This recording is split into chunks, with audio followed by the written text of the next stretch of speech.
안녕하십니까? 정성산 TV를 애청해주고 계시는 모든 분들께 감사드립니다. 지난해 한국에 입국한 탈북민 수가 전년도보다 3배 가까이 늘었지만 오늘날 북중 국경을 통한 탈북은 사실상 불가능한 상황이라고 탈북민 구출단체들은 입을 모읍니다.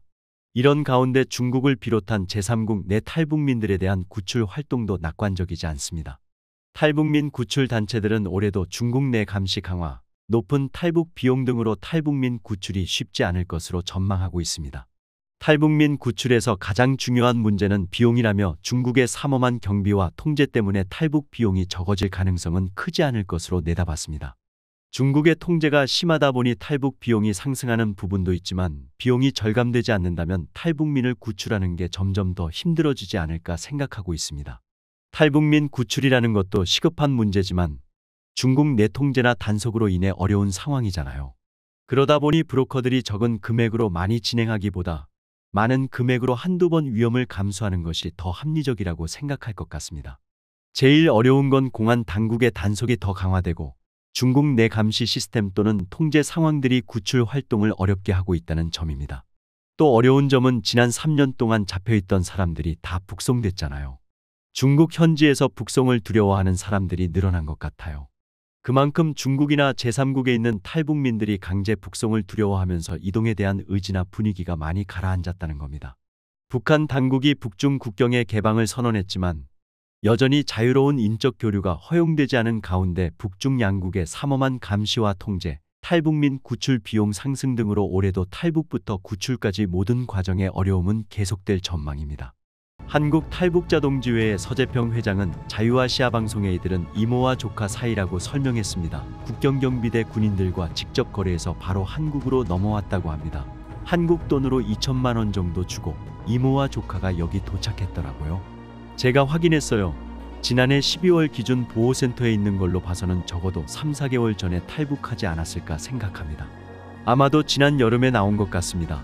한국통일부는 지난 18일 2023년에 한국에 입국한 탈북민은 총 196명이라고 밝혔습니다. 남성 32명, 여성 164명으로 전년도에 입국한 탈북민 수보다 약 3배가량 많은 수치입니다. 통일부 당국자는 작년에 입국한 탈북민 중 해외에 오랫동안 체류하다 한국으로 넘어온 탈북민이 대부분이라며 북중 국경을 넘어 탈북한 사람은 매우 극소수라고 밝혔습니다. 한 자릿수에 그쳤다는 겁니다. 코로나 대유행에 따른 국경 봉쇄로 북한에서 중국 혹은 러시아로 탈북하는 것이 어려워진 가운데 지난해 한국에 입국한 탈북민 중 대다수가 이미 코로나 이전에 북한을 나와 해외에서 장기간 체류했다는 설명입니다. 이시마루 지로 일본 아시아프레스 오사카 사무소 대표는 1월 5일 지난해 한국에 입국한 탈북민 수가 늘어난 이유는 중국의 코로나 정책이 바뀐 이후 중국 내 이동 통제가 완화됐기 때문이라고 분석했습니다. 역시 중국에서 제로 코로나, 고강도 방역 정책을 포기하면서 중국 내 이동에 대한 통제가 많이 완화돼 당시 동남아시아 쪽으로 가는 것이 물리적으로 가능해졌기 때문이라고 보고 있습니다. 그래서 한국으로 들어오는 숫자가 많아졌다고 보는데요. 하지만 이시마루 대표는 오늘날 북중 국경을 넘어 탈북하는 것 자체가 사실상 불가능하다고 강조했습니다. 중국으로 탈출하는 것 자체는 이제 굉장히 어려워졌고 거의 불가능해졌다고 저는 판단하고 있습니다. 물론 코로나 이전에 합법적으로 외국에 나간 사람들이 도망쳐서 한국에 가는 사례는 앞으로도 있을 수 있죠. 그러나 2023년 또는 2024년에 물리적으로 중국으로 탈출할 가능성이 거의 없어졌다고 저는 봅니다. 그만큼 국경 통제가 엄격해졌기 때문에 중국으로 탈북하는 것은 거의 근절됐다고 보고 있습니다. 한국의 북한인권단체 나우의 지처로 정착지원실장도 북중 국경을 통해 탈북하는 북한 주민은 희박할 것으로 내다봤습니다. 지금 코로나 이후에 북한에서 나왔다는 사람을 거의 본 적이 없습니다. 아마 앞으로도 이 추세가 지속될 것 같은데요. 지금은 중국과 북한이 물리적으로 철조망을 쳐놓은 상태이기 때문에 그런 부분에서 변동성은 없지 않을까 생각하고 있습니다.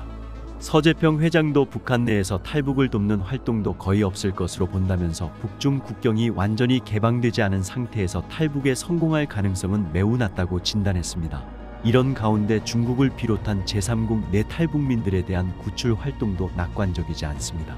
탈북민 구출 단체들은 올해도 중국 내 감시 강화, 높은 탈북 비용 등으로 탈북민 구출이 쉽지 않을 것으로 전망하고 있습니다. 특히 중국의 감시와 통제 강화가 대표적인 이유인데 국제인권단체인 휴먼라이츠 워치는 최근 발표한 2024 세계인권보고서에서 지난해 중국이 국경에 대한 보안과 감시를 강화한 것이 북한 주민의 탈출과 이동에 큰 장애물이 됐다고 지적했습니다. 이에 대해 지철호 실장은 탈북민 구출에서 가장 중요한 문제는 비용이라며 중국의 삼엄한 경비와 통제 때문에 탈북 비용이 적어질 가능성은 크지 않을 것으로 내다봤습니다. 중국의 통제가 심하다 보니 탈북 비용이 상승하는 부분도 있지만 비용이 절감되지 않는다면 탈북민을 구출하는 게 점점 더 힘들어지지 않을까 생각하고 있습니다. 탈북민 구출이라는 것도 시급한 문제지만 중국 내 통제나 단속으로 인해 어려운 상황이잖아요. 그러다 보니 브로커들이 적은 금액으로 많이 진행하기보다 많은 금액으로 한두 번 위험을 감수하는 것이 더 합리적이라고 생각할 것 같습니다. 또 중국에서 계속되는 탈북민 강제 북송도 구출 활동에 걸림돌이 되고 있습니다. 복수의 북한 인권단체들에 따르면 중국이 지난해 11월부터 12월 사이 100여 명의 탈북민을 추가로 북송하는 등 지난해 10월 대규모 강제 북송 이후 최근까지도 계속 탈북민을 북송하고 있다는 주장도 제기됐습니다. 제일 어려운 건 공안 당국의 단속이 더 강화되고 중국 내 감시 시스템 또는 통제 상황들이 구출 활동을 어렵게 하고 있다는 점입니다. 또 어려운 점은 지난 3년 동안 잡혀있던 사람들이 다 북송됐잖아요. 중국 현지에서 북송을 두려워하는 사람들이 늘어난 것 같아요. 그만큼 중국이나 제3국에 있는 탈북민들이 강제 북송을 두려워하면서 이동에 대한 의지나 분위기가 많이 가라앉았다는 겁니다. 북한 당국이 북중 국경의 개방을 선언했지만 여전히 자유로운 인적 교류가 허용되지 않은 가운데 북중 양국의 삼엄한 감시와 통제, 탈북민 구출 비용 상승 등으로 올해도 탈북부터 구출까지 모든 과정의 어려움은 계속될 전망입니다. 지철호 실장은 현재 북한을 탈출해 중국을 거쳐 제3국까지 가는 것은 쉽지 않다며 앞으로 더 많은 사람이 목선을 타고 탈북할 수 있다고 내다봤습니다. 실제로 지난해 해상을 통한 탈북은 2건으로 13명의 탈북민이 한국 땅을 밟았는데 코로나 대유행 시기인 2020년부터 2022년 사이에는 없었던 일입니다. 지난해 5월 6일에는 일가족으로 추정되는 9명의 북한 주민이 어선을 타고 서해 북방 한계선을 넘어 귀순했으며 10월 24일에는 동해상에서 북한 주민 4명이 목선을 타고 남측 해역으로 넘어간 바 있습니다. 이에 대해 한국통일부는 탈북 루트의 다양화는 북한 내부 사정이 매우 어렵다는 것을 방증하고 있다고 평가했습니다. 또 통일부는 20, 30대를 뜻하는 이른바 MZ세대의 탈북이 증가 추세에 있다고 분석하고 외교관과 해외주재원, 유학생 등 엘리트 계층이 최근 몇 년 사이 가장 많이 탈북한 것도 특징이라고 덧붙였습니다. 뿐만 아니라 과거에는 식량난 때문에 탈북했다는 비율이 북한 체제가 싫어서 탈북했다는 비율보다 근소하게 높았는데 최근 조사에서는 북한 체제가 싫어서 탈북했다는 비율이 앞선 것도 특징으로 꼽을 수 있다며 이는 북한 내 MZ세대의 인식 변화와 무관치 않다고 통일부는 평가했습니다. 코로나19 팬데믹 기간 국경 차단을 통한 북한 당국의 철저한 정보 통제로 인해 주민들은 외부 사정에 대해 전혀 알지 못하고 있다. 특히 외부 정보의 통로를 차단하는 차원에서 한국이나 일본으로 탈북한 가족이 있는 이들에 대한 탄압이 날로 심해지고 있다고 북한 내부 소식통이 전해왔다.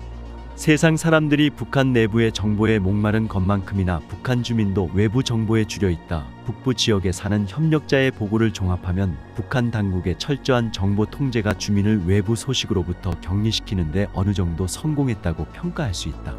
지금 여기서는 중국이 어떻고 한국이 뭐하고 같은 말을 장마당이나 사람들을 통해서 한마디도 들을 수가 없어요. 오직 듣는다는 게 노동신문, 노동당 기관지를 통해서 중국 경제발전, 팔레스티나 전쟁 상황 같은 것들만 있고 외부 소식을 알 수가 없어요. 탈북자 가족에 대한 통제가 심해지고 있어요.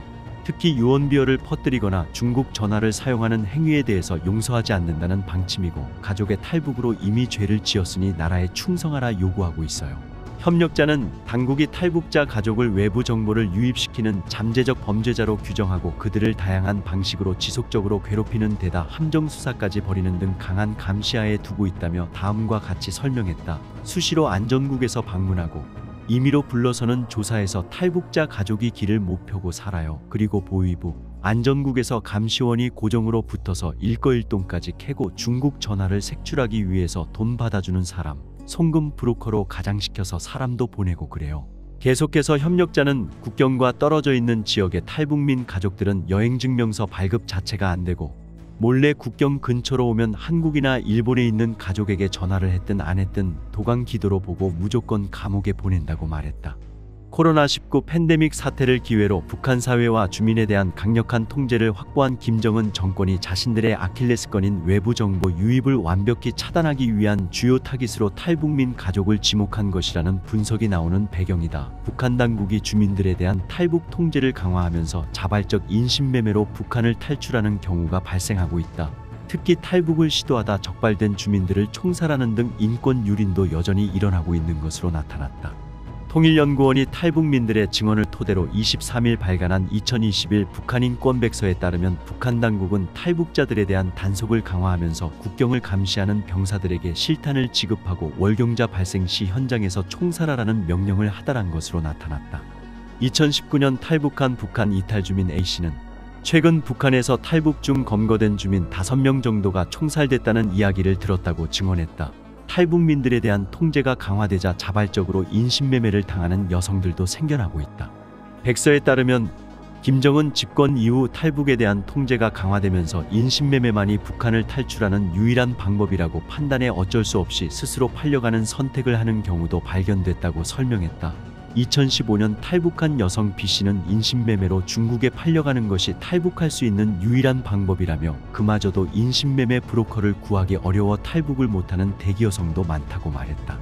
탈북 이후 강제 송환되는 여성에 대해서는 북한 당국이 알몸 수색은 물론 자궁 검사를 하는 경우도 있는 것으로 조사됐다.